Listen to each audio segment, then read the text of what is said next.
कृष्णा। ओम अज्ञानतिमिरान्धस्य ज्ञानाञ्जनशलाकया चक्षुरुन्मिलितं येन तस्मै श्रीगुरुवे नमः। श्रीचैतन्यमनोभीष्टं स्थापितं येन भूतले सुवयं रूपं कदा मह्यं ददाति स्वपदान्तिकम्। हरे कृष्णा। भगवद गीता यथारूप, तीसरा अध्याय कर्मयोग। हम कर्मयोग का अध्ययन कर रहे हैं और पिछले कई श्लोकों से हम भगवान से यज्ञ के विषय में सुन रहे हैं। तो आइए अब आज जानते हैं कि यज्ञ की बात की शुरुआत कहाँ से हुई। पिछला अध्याय, जिसका नाम गीता का सार है, उसमें भगवान ने कर्मयोग, ज्ञान योग, भक्ति योग, इनके विषय में अर्जुन को बहुत विस्तार से बताया और यह भी बताया कि तीनों योग में भक्ति योग सबसे श्रेष्ठ है। और इन तीनों योगों के विषय में सुनकर अर्जुन ने तीसरे अध्याय के पहले श्लोक में भगवान से कहा कि वह युद्ध नहीं करना चाहता है। ऐसा अर्जुन ने इसलिए कहा क्योंकि भगवान ने स्वयं कहा था कि भक्ति योग श्रेष्ठ है। तो अर्जुन के मन में ये दुविधा थी कि भगवान जब स्वयं कह रहे हैं कि भक्ति योग श्रेष्ठ है तो उसे कर्म करने के लिए बाध्य क्यों कर रहे हैं। अब अर्जुन की ये बात सुनकर भगवान को लगा कि अभी अर्जुन को कर्म योग अच्छी तरह समझ नहीं आया और विस्तार से समझाने की आवश्यकता है। असल में भगवान तो अर्जुन के माध्यम से हम सबको गीता का ज्ञान दे रहे हैं। इसीलिए भगवान ने तीसरे अध्याय कर्मयोग के श्लोक संख्या 3 से श्लोक संख्या 9 तक खूब विस्तार से निष्काम कर्म के विषय में समझाया, जिसमें भगवान ने बताया कि जो व्यक्ति बाहरी रूप से अपनी कर्म इंद्रियों को तो नियंत्रण में कर लेते हैं और मन से समस्त सांसारिक वस्तुओं का भोग करते रहते हैं, वे मिथ्याचारी कहलाते हैं। और ऐसे व्यक्तियों की अपेक्षा में वह व्यक्ति श्रेष्ठ है जो मन से सदा कृष्ण का चिंतन करता है और अपने वर्णाश्रम धर्म के अनुसार अपने सारे कर्मों को करता है शास्त्रों के अनुसार, और वह सभी कार्यों को कृष्ण की प्रसन्नता के लिए ही करता है। तो ऐसा व्यक्ति निश्चित रूप से मिथ्याचारी से श्रेष्ठ है। अब कृष्ण को लगा कि अभी अर्जुन एकदम से निष्काम नहीं हो पाएगा, क्योंकि वह तो अपने स्वजनों में बहुत ज़्यादा आसक्त है और वह एकदम से अपने पुराने स्वभाव को नहीं बदल पाएगा।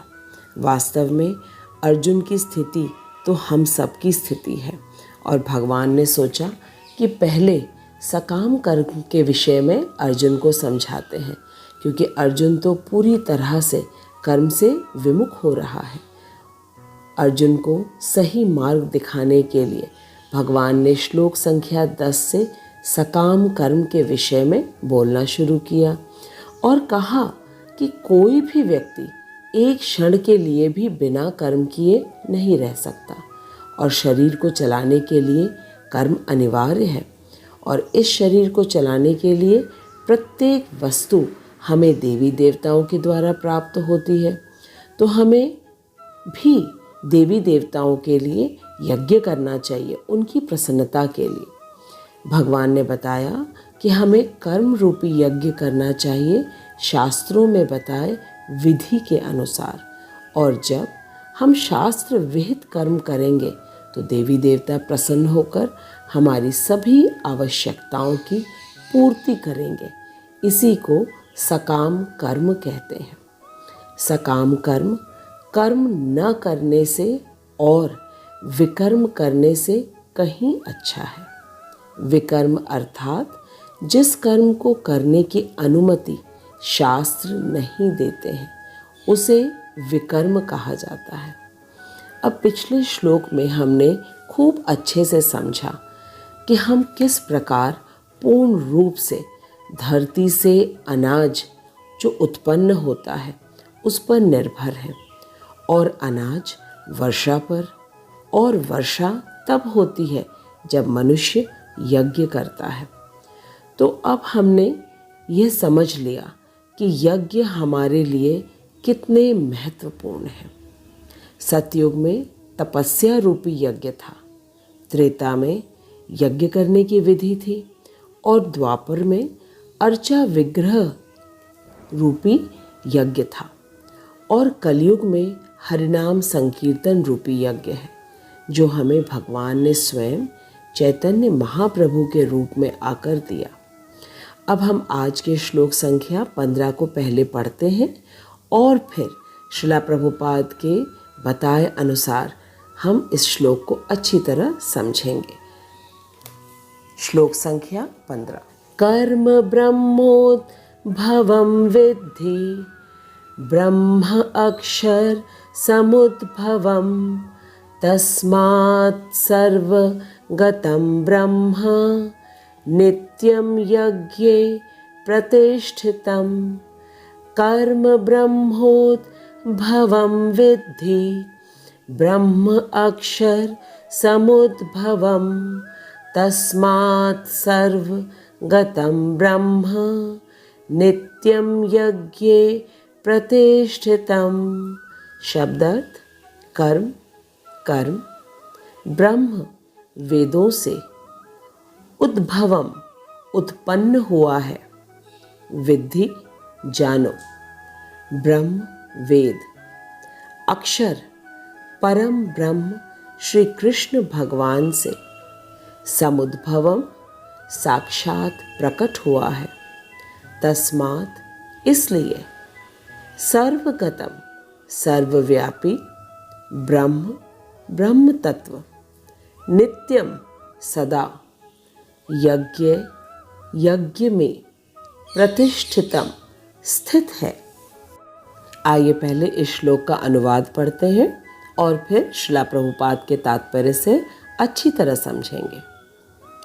हमारे स्वधर्म रूपी कर्मों का विधान वेदों में है तथा वेद साक्षात भगवान श्री कृष्ण से प्रकट हुए हैं। इसलिए सर्वव्यापी परम ब्रह्म श्री कृष्ण यज्ञ में सदा प्रतिष्ठित है। अब हम श्रीला प्रभुपाद के तात्पर्य को समझते हैं। जगत गुरु श्रीला प्रभुपाद की जय। प्रभुपाद कह रहे हैं कि इस श्लोक में यज्ञार्थ कर्म अर्थात श्री कृष्ण की प्रसन्नता के लिए कर्म करने के लिए अधिक स्पष्ट वर्णन दिया गया है। हमें यज्ञ पुरुष श्री विष्णु की प्रसन्नता के लिए कर्म वेदों से जानना होगा, क्योंकि वेद ही कर्म विधि की संहिता है। वेदाज्ञा के बिना संपादित प्रत्येक कर्म को विकर्म अथवा पाप कहा जाता है। इसलिए कर्म बंधन मुक्ति के लिए वेद सदा ही ग्रहणीय है।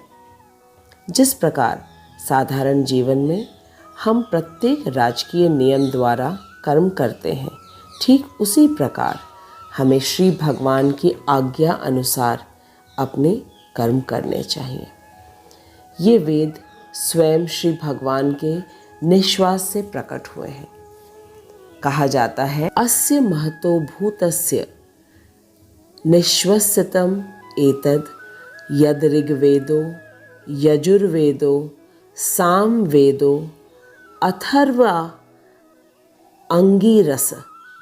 ये चारों वेद, ऋग्वेद, यजुर्वेद, सामवेद तथा अथर्ववेद भगवान के श्वास से उद्भूत हुए हैं और ये बृहदारण्यक उपनिषद में दिए गए हैं और ब्रह्म संहिता से प्रमाणित होता है कि सर्वशक्तिमान होने के कारण भगवान अपने श्वास के द्वारा बोल सकते हैं। वे अपनी प्रत्येक इंद्रिय के द्वारा अन्य समस्त इंद्रियों के कार्य को संपन्न कर सकते हैं। दूसरे शब्दों में भगवान अपने निश्वास के द्वारा बोल सकते हैं और वे अपने नेत्रों से गर्भाधान कर सकते हैं।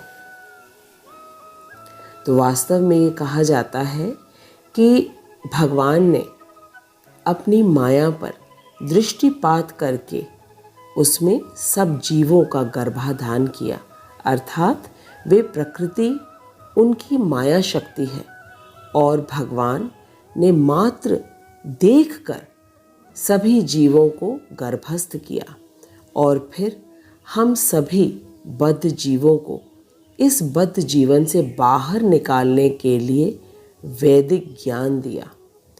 तो भगवान ने पहले दृष्टि डाली और हमारा जन्म हो गया, और फिर श्वास छोड़ी तो वेदों का ज्ञान प्रकट कर दिया, जिससे कि हम बद्ध जीव वेदों के दिए आज्ञा के अनुसार अपने कर्म करके वापस भगवत धाम पहुंच सके। प्रभुपाद हमें बता रहे हैं कि माया से बंधा जीव हमेशा अपनी इंद्रिय तृप्ति के लिए आतुर रहता है, परंतु वैदिक आदेश इस प्रकार बनाए गए हैं कि मनुष्य अपने विकृत इच्छाओं की पूर्ति करके अपने मिथ्या आनंद को भोग कर भगवत धाम लौट सकता है। विकृत इच्छाओं का अर्थ है कि जब हम अपनी इंद्रियों के द्वारा स्वतंत्र रूप से सुख भोगना चाहते हैं, जबकि हम तो भगवान के अंश हैं, तो हमें भगवान की प्रसन्नता के लिए कार्य करना चाहिए, जिससे जब भगवान प्रसन्न होंगे तो हम भी स्वतः ही प्रसन्न हो जाएंगे उनके अंश होने के नाते। जिस प्रकार जब पेट स्वस्थ होता है तो पूरा शरीर स्वस्थ और प्रसन्न रहता है, और इसके विपरीत शरीर का अगर कोई भी अंग मूल शरीर से अलग होकर कभी भी सुखी नहीं रह सकता। इसी तरह जब हम कृष्ण की प्रसन्नता के लिए नहीं और अपनी प्रसन्नता के लिए कार्य करते हैं तो उसे विकृत इच्छाएं कहते हैं, और ऐसी इच्छाओं से जो आनंद मिलता है वो क्षणिक होता है, इसलिए ऐसे आनंद को मिथ्या आनंद कहा जाता है। प्रभुपाद कह रहे हैं कि संसार की कोई भी वस्तु हमें नित्य आनंद नहीं दे सकती, क्योंकि ये सब कुछ अनित्य है, अथवा बद्ध जीवों को इस बद्ध जीवन से मुक्त होने के लिए कृष्ण भावना भावित होना अनिवार्य है।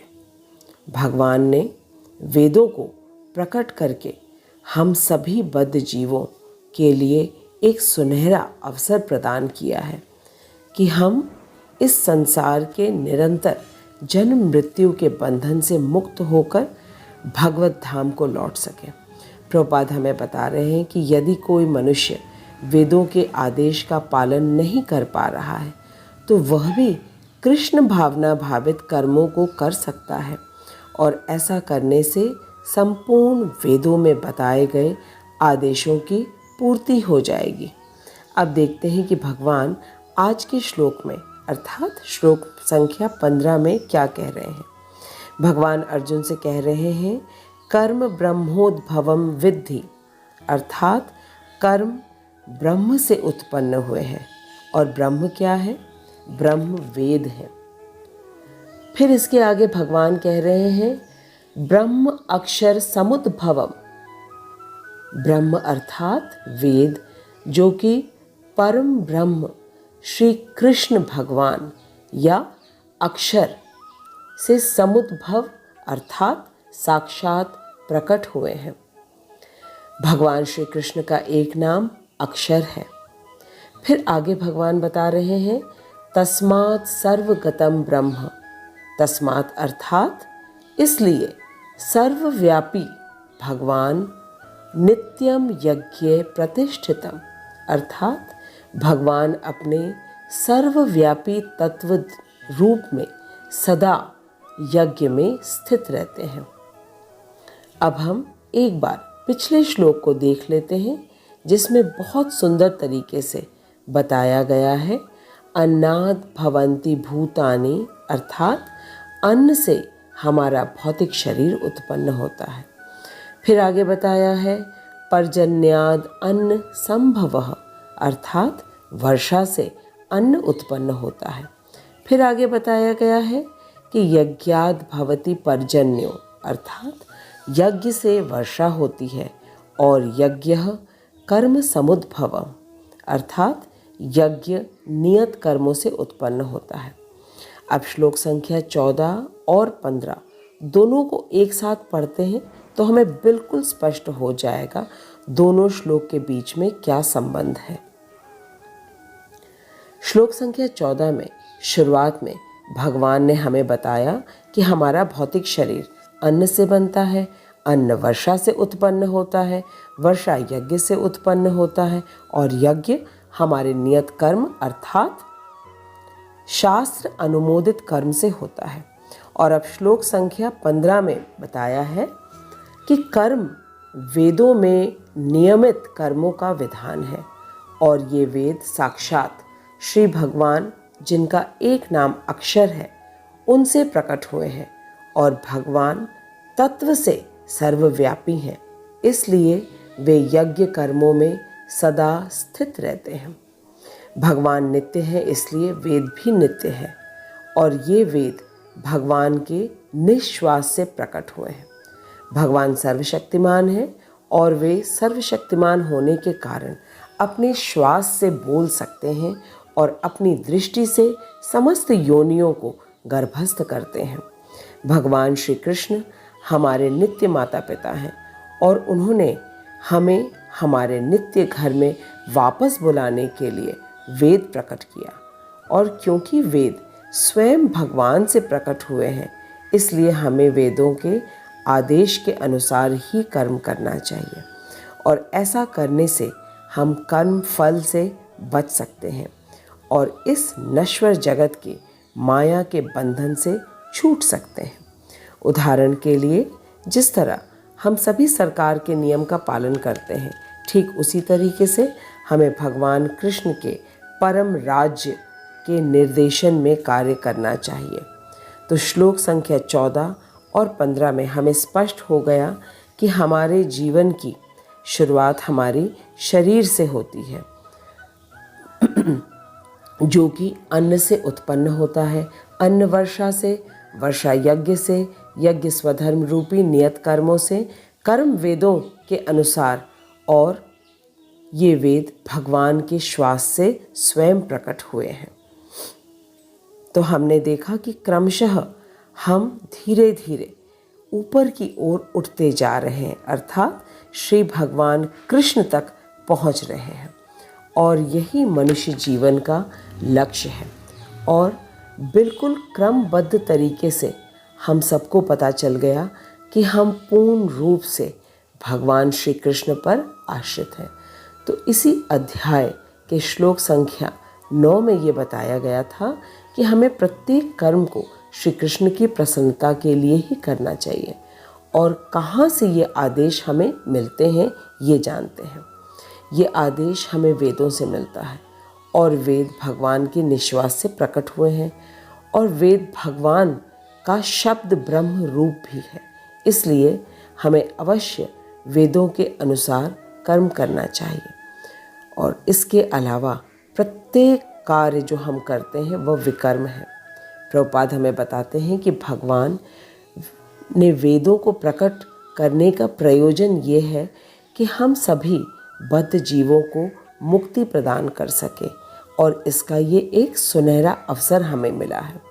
और यदि हमारे मन में यह प्रश्न उठे कि हमने तो अभी तक कोई भी कार्य वेदों के अनुसार नहीं किया है, तो इसका उत्तर प्रभुपाद हमें दे रहे हैं कि यदि हम अब कृष्ण भावना भावित होकर अपने सभी कर्मों को एकमात्र श्री कृष्ण की प्रसन्नता के लिए करें तो प्रत्येक वेदों में दिए आदेशों का पालन स्वतः ही हो जाएगा।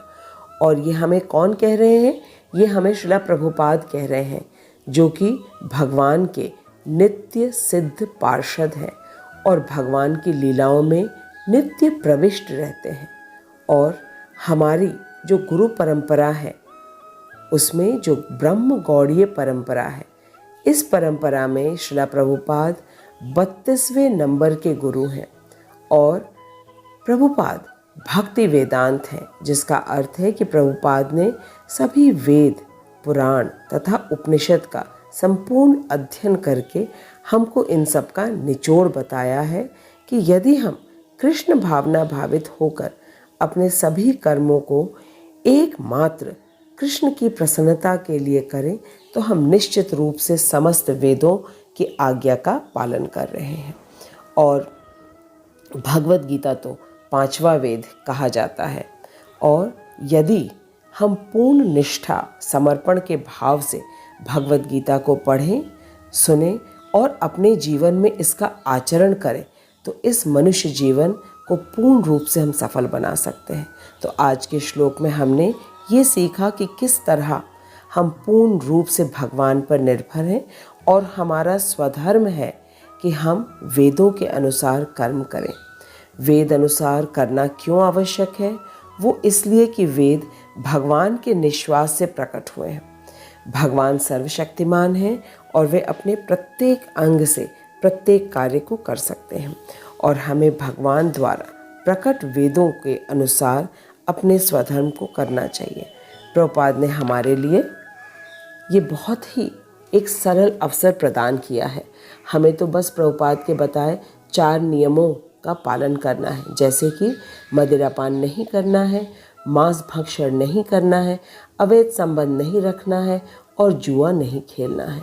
और प्रत्येक दिन हमें 16 माला का जप करना है और भगवत गीता का श्रवण कीर्तन करना है।